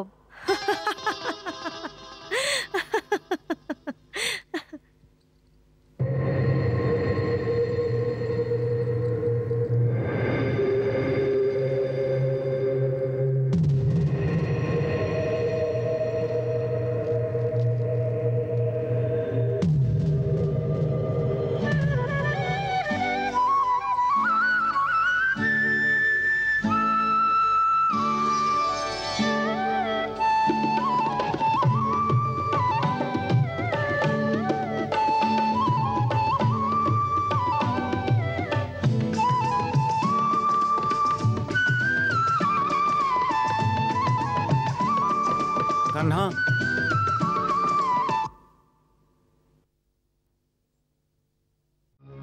দাও ভ্রাতা, এত রাত্রিবেলায় আপনি এখনো ঘুমোননি? কি করে ঘুমোতে পারি কানহা? তোমার তো দ্বারকার সুরক্ষার কোনো চিন্তাই নেই। তুমি এখানে বাঁশি বাজাতে থাকো সব সময়। আপনি আমার ওপরে রেগে আছেন দাও ভ্রাতা? হ্যাঁ, আমি তোমার উপরে রেগেছিলাম, সেই জন্য তোমার সঙ্গে ঝগড়া করছি। কিন্তু দাও ভ্রাতা, আপনার ক্রোধের কারণটা কি? ক্রোধের কারণ তুমি কানহা, তুমি আর রুক্মিণী দুজনেই। আমি কি করেছি যে আপনি আমার উপরে রেগে আছেন? রাগ করার কথাই তো কানহা। দ্বারকায় কোনো মায়াবী এসেছে আর এই ব্যাপারে তোমার চিন্তাই নেই। মায়াবী প্রবেশ করে গেছে? এটা কি করে সম্ভব হতে পারে? আপনি কি করে জানলেন? আরে আমি ওকে নিজের চোখে দেখেছি। কিন্তু ওই মায়াবী দ্বারিকায় কেন এসেছে? অনিরুদ্ধর জন্য। অনিরুদ্ধর জন্য? হ্যাঁ কানহা, কানহা, আমরা অনিরুদ্ধর জন্য উষার হাত চেয়েছিলাম। বানাসুর আমাদের নিজের শত্রু মনে করে, সেই জন্য ও আমাদের সঙ্গে সম্পর্ক করতে চায় না। সেই জন্য অনিরুদ্ধকে মারতে অথবা ওকে অপহরণ করার জন্য ওই অসুরকে ও পাঠিয়েছে। তারপর কি কানহা, যেই মুহূর্তে আমি ওই অসুরকে দেখলাম আমার মনে অনিরুদ্ধর জন্য চিন্তা হলো। আমি অনিরুদ্ধর ঘরে চলে গেলাম আর দেখলাম যে একটু পরে রুক্মিণীও ওখানে চলে এসেছে। তাও ভ্রাতা, ওখানে রুক্মিণী এসে গেছিল? হ্যাঁ কানহা, আর জানি না কেন উল্টো পাল্টা কথা বলছিল। কানহা, নিজের নাতির সাথে প্রেম এবং প্রেমিকার সম্বন্ধে কথা বলা কি রুক্মিণীর শোভা দেয়? দাও ভ্রাতা, আপনার সাথে প্রতারণা হয়েছে। রুক্মিণী এই ধরনের কথা বলতেই পারে না। আমি কোনো ভুল শুনিনি কানহা, তুমি আমার কথা বিশ্বাস করছো না কেন? না দাও ভ্রাতা, এটা বলছি না। আমি তো আপনাকে শুধু এইটুকুই বলতে চাই যে কখনো কখনো যা চোখ দেখে আর কান শোনে ওইসব কিছু সত্যি হয় না, বরং সত্যির সংকেত থাকে। ছোট হয়ে বুদ্ধি আর জ্ঞানের পাঠ আমাকে পড়িও না। আমি কোনো সংকেত পাইনি, আমার নিজের চোখের এবং কানের ওপর পুরো বিশ্বাস আছে।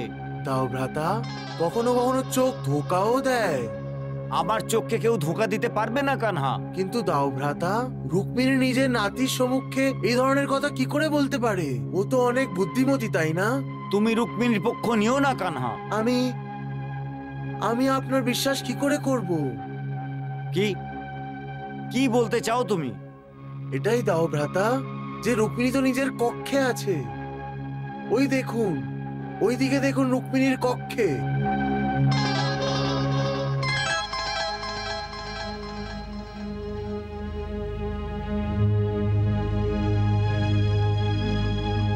কানহা, এটা কি করে হতে পারে?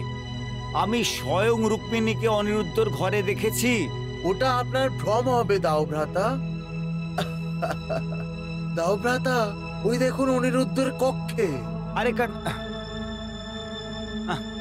কানা, ওই দেখো রুক্মিণী অনিরুদ্ধর কক্ষের বাইরে।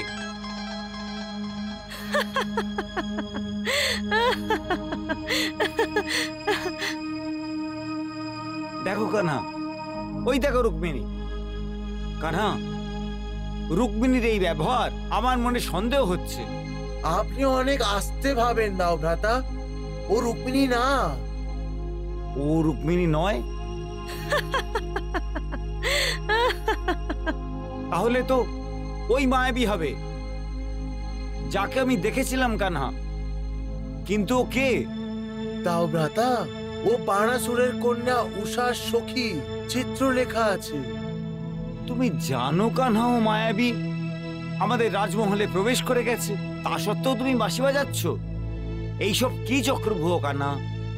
বলছি দাও ভ্রাতা, আগে ওইদিকে দেখুন।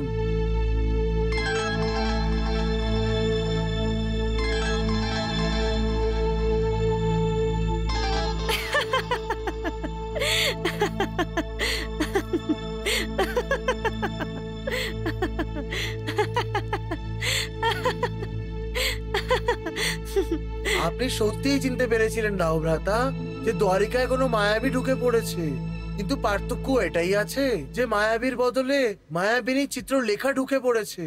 কিন্তু ওর এতটা সাহস কি করে হলো? এর উত্তরও আপনি জানতে পেরে যাবেন দাও ভ্রাতা, শুধু একটু ধৈর্য ধরুন আর দেখুন এরপরে হয় কি।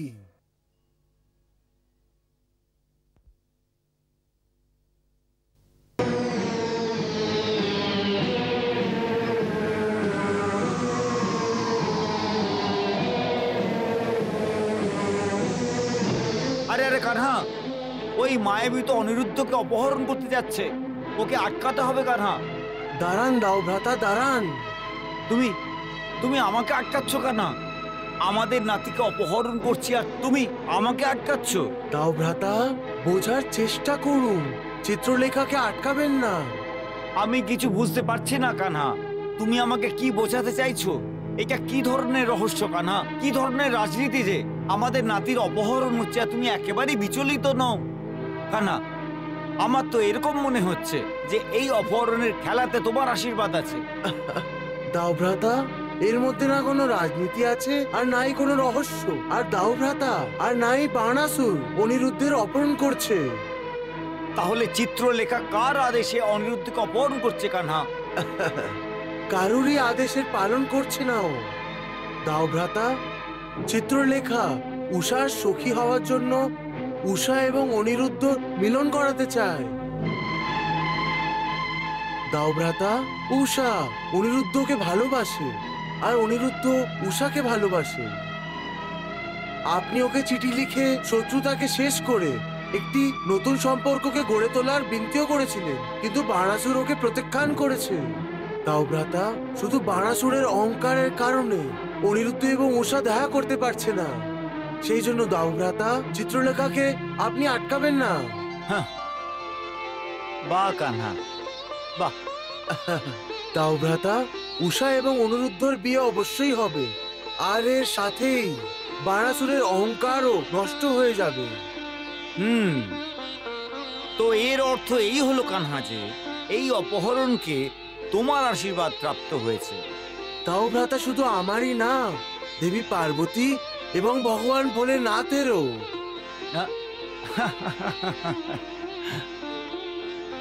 কিন্তু কানহা, বলছি বিয়ের আগে অনিরুদ্ধর উষার কাছে পৌঁছানো কি উচিত হবে? দাও ভ্রাতা, উষা যেই স্বপ্নেতে বিয়ে করেছে ওই স্বপ্নে দেবী পার্বতীর আশীর্বাদ ছিল, সেই জন্য অলৌকিক দৃষ্টিতে ওই বিয়ে তো সম্পূর্ণ হয়েই গেছে। এখন তো খালি সংসারিক বিয়ে বেঁচে আছে। কিন্তু কানহা, বাণাসুরের রাজভবনে কি আমাদের অনিরুদ্ধ সুরক্ষিত থাকবে? দাও ভ্রাতা, অনিরুদ্ধ নিজের সুরক্ষা নিজেই করতে পারবে। তা সত্ত্বেও যদি কোনো খারাপ সময় আসে তাহলে আমাদেরও সুরক্ষা করতেই হবে।